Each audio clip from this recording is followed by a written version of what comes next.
A-t-on euthanasié nos anciens? C'est la question que soulève Maître Divisio après la plainte déposée par Clara Boisis consécutive à la mort de son père atteint par le Covid. Un fait qui interroge sur le traitement réservé aux personnes âgées et le niveau de performance de nos services de réanimation. Clara Boisis, mon nom de jeune fille est Benzaken, donc je dépose une plainte pour mon père. Mon père est décédé du Covid. Madame Boisis a perdu son père dans le cadre de l'épidémie de Covid et particulièrement donc, au mois de mars dernier. Et elle a saisi la Cour de justice de la République contre les ministres.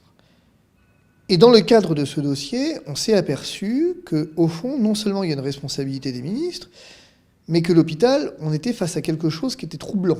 En ce que M. Boisis, en fait son père, n'a pas finalement été pris en charge comme il aurait dû l'être, conformément aux données de la science, premier élément.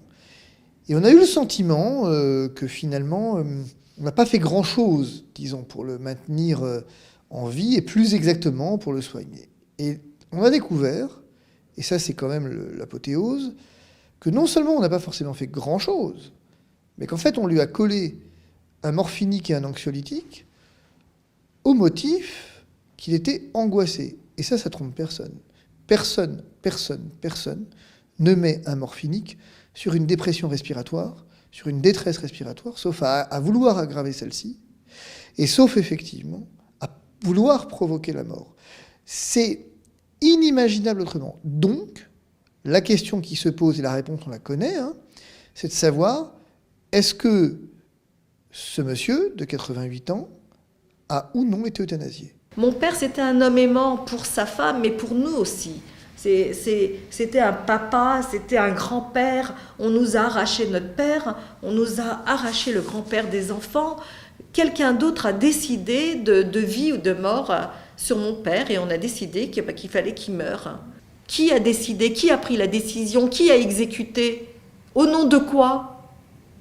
Sans nous demander notre avis, sans nous dire qu'on allait faire une injection létale à mon père. Nous avons manifestement un médecin qui a décidé de son propre chef de venir mettre un patient âgé sous morphinique et anxiolytique en sachant pertinemment ce qu'il faisait. Est-ce que j'ai le droit d'accepter ça?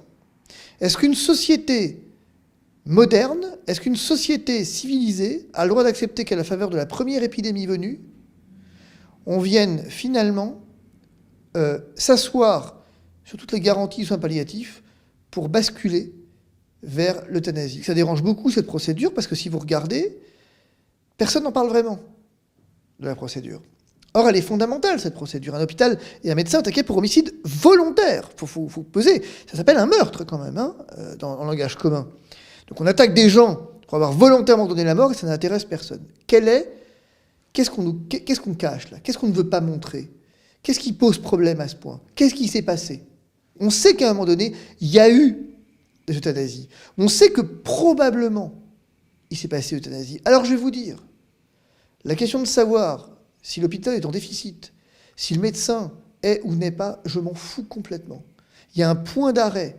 Il faut que tout de suite, les patients qui ont subi ça, il faut qu'on aille voir les dossiers médicaux, qu'on les examine, les uns derrière les autres. Imaginez qu'on découvre finalement qu'à Saint-Antoine, on est 20, 30, 40 patients, où sous couvert de soins palliatifs, finalement, on a provoqué l'euthanasie. Pourquoi n'a-t-on pas tout tenté pour le sauver?